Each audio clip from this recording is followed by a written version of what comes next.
আসসালামু আলাইকুম। সবাইকে শুভেচ্ছা জানাচ্ছি। মাসুম মাহমুদ। অনেকে প্রশ্ন করেছেন যে সকাল থেকে কোনো লাইভে আসলাম না কেন? কেন লাইভে আসলাম না? আসতে পারিনি তাই এখন আসলাম। জি, আপনারা যেখান থেকে কমেন্ট করছেন আমি দেখতে পাচ্ছি ইতালি থেকে, চট্টগ্রাম থেকে,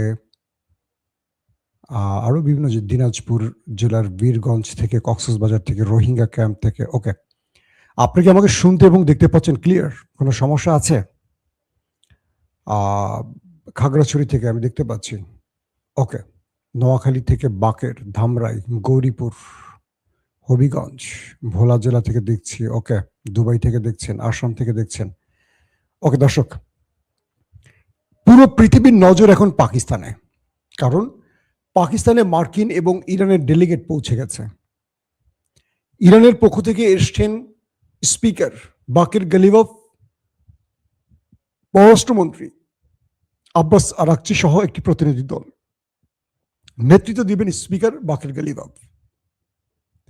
মার্কিন যুক্তরাষ্ট্র থেকে এসছেন ভাইস প্রেসিডেন্ট জেডি ভেন্স, ট্রাম্পের উপদেষ্টা ভার্সেস তার মেয়ে জামাই মানে জামাতা জেরার্ড কুশনার, রয়েছেন স্টিভ উইটকফ।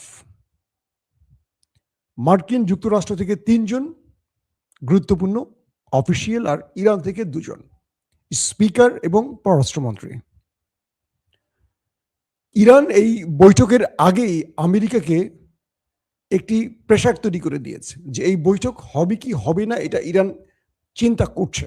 আমরা এসছি, প্রয়োজনে চা খাবো, কিন্তু এই বৈঠকটি হবে তখনই যখন ইরানের 2টো শর্ত মানা হবে। প্রথম শর্ত হলো ইসরায়েলকে অবশ্যই লেবাননে হামলা বন্ধ করতে হবে। যতক্ষণ হামলা বন্ধ না হবে ততক্ষণ এই বৈঠক হবে না। ইতিমধ্যে পাকিস্তানের প্রধানমন্ত্রী শাহবাজ শরীফ, ফিল্ড মার্শাল আসিফ মনির, পররাষ্ট্রমন্ত্রী এবং স্বরাষ্ট্রমন্ত্রী মহসিন নকভি, যত রকম হাই অফিসিয়াল পাকিস্তানে আছেন তারাও এই বৈঠকের যারা ডেলিগেট 2 দেশ থেকে এসছেন তাদের সাথে সাক্ষাৎ করেছেন। এই মুহূর্তে শাহবাজ শরীফের কি বলবো দুপুরের খাবারের আমন্ত্রণে আছেন এই 2 পক্ষ। বলা হচ্ছে এর পরের সেশনটি হবে ফিল্ড মার্শাল আসিফ মনিরের ডিনার অথবা নেক্সট কোনো খাবার মেনু। অর্থাৎ প্রথম বৈঠকটি হচ্ছে শাহবাজ শরীফের নেতৃত্বে তার আমন্ত্রণে, দ্বিতীয়টি হবে শাহবাজ শরীফের আমন্ত্রণে, দুঃখিত, ফিল্ড মার্শাল আসিফ মনিরের আমন্ত্রণে। কিন্তু ইরান আর আমেরিকার মধ্যে লাইভটি যখন শুরু করছি তখন পর্যন্ত বৈঠক মানে মূল যে বৈঠক সেটি শুরু হয়নি। স্টিভ উইটকফ, জেরার্ড কুশনার, এই দুজনকে আপনারা কম বেশি যারা জানেন তারা জানেন যে এরা দুজনেই ইসরায়েলপন্থী ব্যক্তি। ডেভিড কুশনার তো সরাসরি ইসরায়েল বা ইহুদি বংশোদ্ভূত বলা হয়। ট্রাম্পের জামাতা, ট্রাম্পকে এই বিষয়ে সবচেয়ে বেশি টেনে আনছেন তিনি। তবে মার্কিন যুক্তরাষ্ট্রের 3 জন যে ব্যক্তি, একজন হলো জেডি ভেন্স, স্টিভ উইটকফ এবং জেরার্ড কুশনার, এই 3 জনের মধ্যে 2 জনই হলেন ইসরায়েলপন্থী, উইটকফ এবং কুশনার। জেডি ভেন্স তিনি ইসরায়েলপন্থী নন এবং এই যুদ্ধের শুরু থেকেই তার বক্তব্যে মনে হয়েছে তিনি যুদ্ধের পক্ষের লোক নন। তবে সাম্প্রতিক তার বক্তব্যটি একটু এলোমেলো হয়েছে বা ট্রাম্পের পক্ষে চলে গেছে, যেহেতু ট্রাম্পের তিনি ভাইস প্রেসিডেন্ট। ভার্জিনিয়ায় ট্রাম্প পা রাখলেন আজকে। সেখানে সাংবাদিকরা তাকে প্রশ্ন করলেন ইরানের কাছ থেকে আপনি কি চান, কারণ ইরান ইতিমধ্যে 10টি শর্ত জুড়ে দিয়েছে আমেরিকাকে, কিন্তু আমেরিকা নিজস্ব মানে তারা এরকম লিখিত কোনো শর্ত এখনো দেয়নি। বিভিন্ন সময় প্রেস কনফারেন্সে তারা অনেক কথা বলেছে। তো এই মুহূর্তে মানে ট্রাম্পের লেটেস্ট সবচেয়ে লাস্ট যে বক্তব্যটি পেলাম, তিনি বিমানবন্দরে নেমে হাঁটা শুরু করলেন। সাংবাদিকরা ভার্জিনিয়া তাকে প্রশ্ন করেছে যে আপনি ইরানের কাছ থেকে কি চান। তিনি বলছেন নো নিউক্লিয়ার ওয়েপন, অর্থাৎ ইরানকে কোনোভাবে পারমাণবিক শক্তিধর হতে দেবে না বা ইরান কোনোভাবে পারমাণবিক শক্তিধর হতে পারবে না, এটি আমেরিকার শর্তের 99%। তার মানে আমেরিকার এই বক্তব্যটি দিয়ে আমি 2টো বিষয় ক্লিয়ার হয়ে গেছে যে ইরান যে 10টি শর্ত আমেরিকাকে দিয়েছে এর মধ্যে ইরান কোথাও বলেনি যে আমরা নিউক্লিয়ার বোমা বানাবো। আর আমেরিকা বলছে নো নিউক্লিয়ার ওয়েপন। কে বলছেন? President Trump.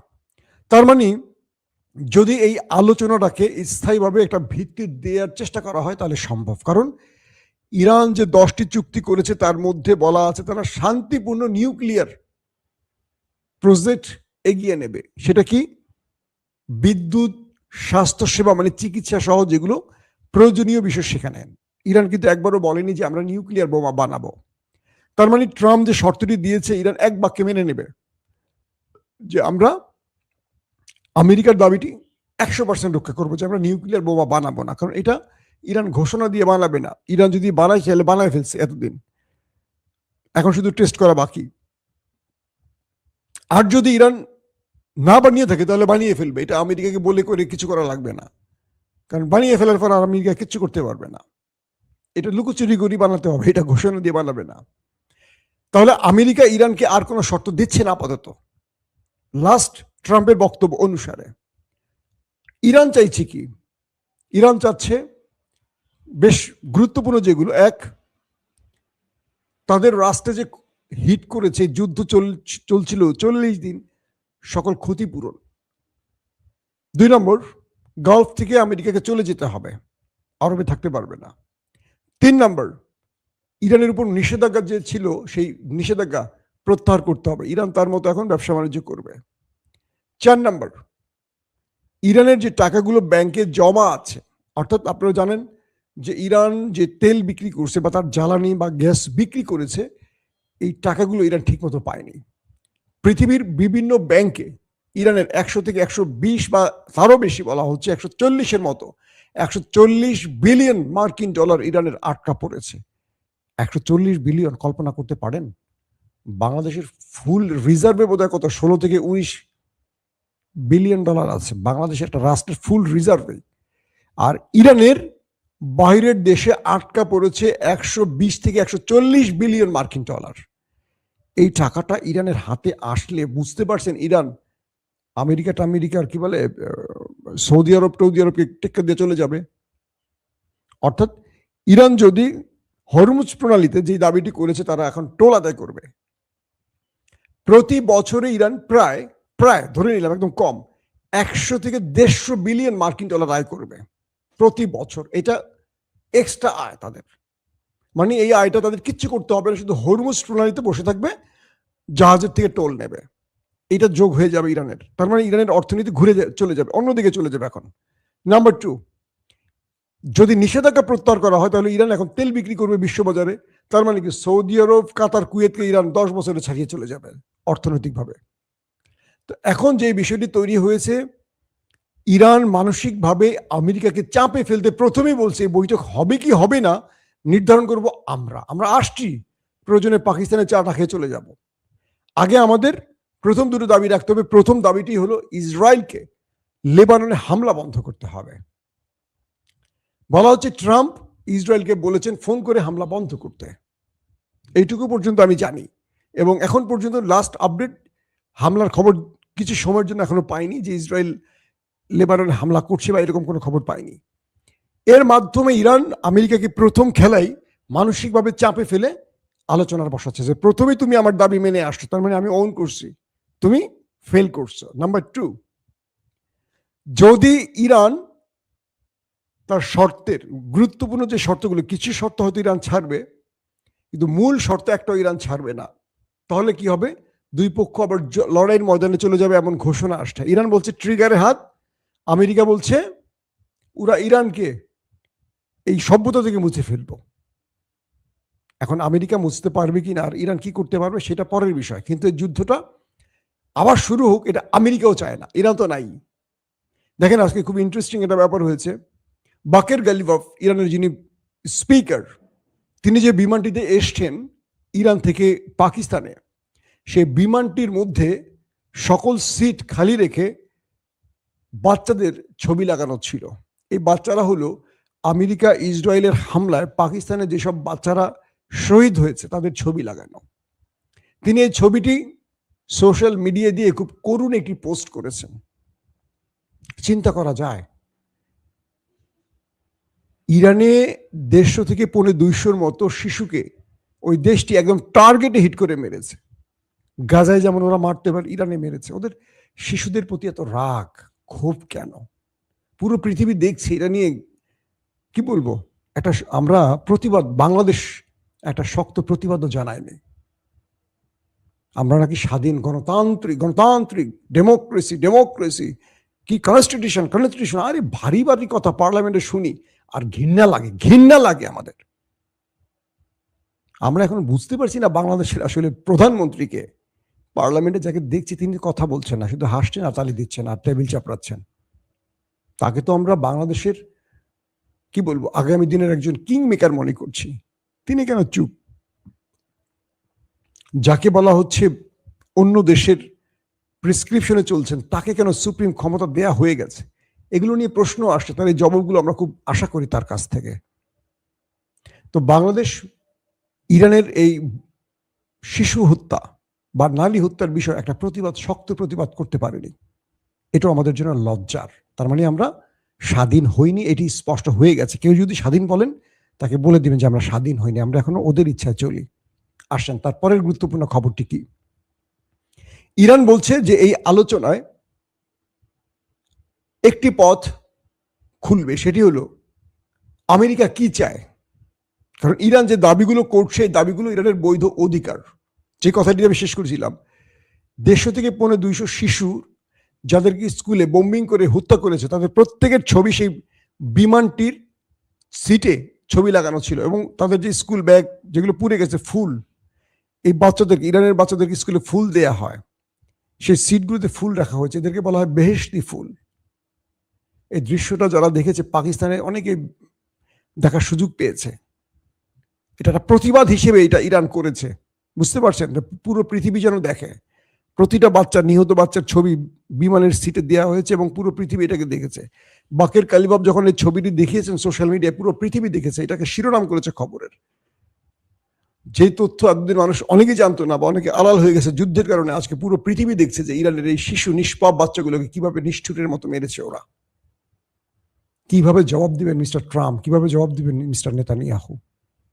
কারণ আমেরিকা ইসরায়েল যাই করেছে, ইরান কিন্তু কোনো সিভিলিয়ান মারেনি। চাইলে ইরান ওদের চেয়ে কয়েক গুণ বেশি মারতে পারত। যেই পরিমাণ মিসাইল ইরান মেরেছে, ইরান শত্রুকে টার্গেট করছে কারা? যারা যুদ্ধে সম্পৃক্ত, সেনা, সামরিক ঘাঁটি, বাংকার, যেখানে সেনা বাংকার, মানে সিভিলিয়ান বাংকার নয়, তাদের কি বলে রাডার সিস্টেম, তাদের প্রতিরক্ষা ব্যবস্থা, এগুলো ধ্বংস করেছে। পাওয়ার গ্রিড, এই জিনিস সিভিলিয়ানদের খুব কম মেলেছে। এই পর্যায়ে এখন আমেরিকা আর ইরান মুখোমুখি আছে। পৃথিবী বলছে, ওয়ার্ল্ড বলছে এই লড়াইতে ইরান বিজয়ী হয়ে গেছে, ইরানকে ভিক্টরি ঘোষণা করে দিয়েছে। কারণ আমেরিকার মতো একটি দেশকে টেনে এনেছে আলোচনার টেবিলে, আর ইরান সেই টেবিলে বসার আগে বলছে আমরা বসবো কি বসবো না সেটা ডিপেন্ড করবে আমাদের দুটো শর্ত মানার পর। তার মানে এখানেও ইরান আমেরিকাকে বলছে যে তোর ইচ্ছা না আমার ইচ্ছা হবে এই আলোচনা, আগে আমার শর্ত মেনে নে। ইতিমধ্যে মেবি মেনে যাচ্ছে। পাকিস্তানে কেন এই আলোচনা, অনেকে আমাকে প্রশ্ন করেছেন। প্রথম, ইরানের সাথে পাকিস্তানের সম্পর্ক ভালো, ইরানের সাথে সৌদি আরবের সম্পর্ক ভালো। দুঃখিত, পাকিস্তানের সাথে ইরানের সম্পর্ক ভালো, পাকিস্তানের সাথে সৌদি আরবের সম্পর্ক ভালো, পাকিস্তানের সাথে আমেরিকার সম্পর্ক ভালো। অর্থাৎ গালফ কান্ট্রির প্রতিনিধি হিসেবে পাকিস্তান ভূমিকা নিতে পারবে। পাশাপাশি পাকিস্তানের সাথে আমেরিকারও সম্পর্ক ভালো, আবার ইরানেরও সম্পর্ক ভালো। তো সবকিছু মিলে এই তিনটি রাষ্ট্রেরই কি বলবো বক্তব্য আছে আজকের বৈঠকে, গালফ কান্ট্রির বক্তব্য আছে। সো এটা এই জন্য ইরান, পাশাপাশি চীনের সাথেও পাকিস্তানের সম্পর্ক ভালো। অর্থাৎ ইরানের বন্ধু হিসেবে চীন এখানে আবির্ভূত হবে পাকিস্তানের মাধ্যমে। ক্লিয়ার? আপনারা বুঝতে পারছেন? অর্থাৎ একমাত্র দেশ পাকিস্তান যারা আমেরিকা এবং ইরানের মিত্রদের সাথে সম্পর্ক বজায় রেখেছে, এবং এই একটি বৈঠক পাকিস্তানকে পৃথিবীর কাছে আবার নতুনভাবে একটি গ্রহণযোগ্য রাষ্ট্র হিসেবে পরিচিত করছে। পাশাপাশি ভারত কিছুটা চাপে পড়ে গেছে এরকম একটা বড় সিদ্ধান্ত নিতে না পারায়, তাদেরকে কেউ এটাকে মানে গুরুত্ব দিয়ে গ্রহণ করেনি বলে। এখন যে বিষয়টি তৈরি হয়েছে, মার্কিন 3 হাই অফিসিয়াল, দুজনই হলেন ইসরায়েলি মিত্র। একজন একটু আলাদাকে জেডি ভেন্স, বাকের গালিবাফ এবং আব্বাস আরাকচি, দুজনই খুব মাথাওয়ালা লোক। কিছু আলোচনা আসছে ইরানের গণমাধ্যম থেকে যে ইরান 10টির মধ্যে 2-1টা তো ছাড় দেবে, কিন্তু ইরান এখান থেকে যে মূল টার্গেট যেগুলো ইরানের মূল 3 থেকে 4টি গুরুত্বপূর্ণ ইস্যু, এখানে যদি একটিতেও মার্কিন যুক্তরাষ্ট্র নারাজি দেয়, ইরান এই আলোচনা থেকে ফিরে যুদ্ধের ময়দানে চলে যাবে। এবং পৃথিবী চাইছে এই আজকের আলোচনা থেকে একটা সমাপ্ত হোক বা কিছু হোক। দর্শক, আমরা যখনই শুরু হয়ে যাবে দুই দেশের আলোচনা এবং ভালো রেজাল্ট আসবে, আমরা আপনাদেরকে লাইভের মাধ্যমে জানিয়ে দেব। এখনকার মতো বিদায় নিচ্ছি। প্রত্যেকে ভালো থাকবেন। আল্লাহ হাফেজ।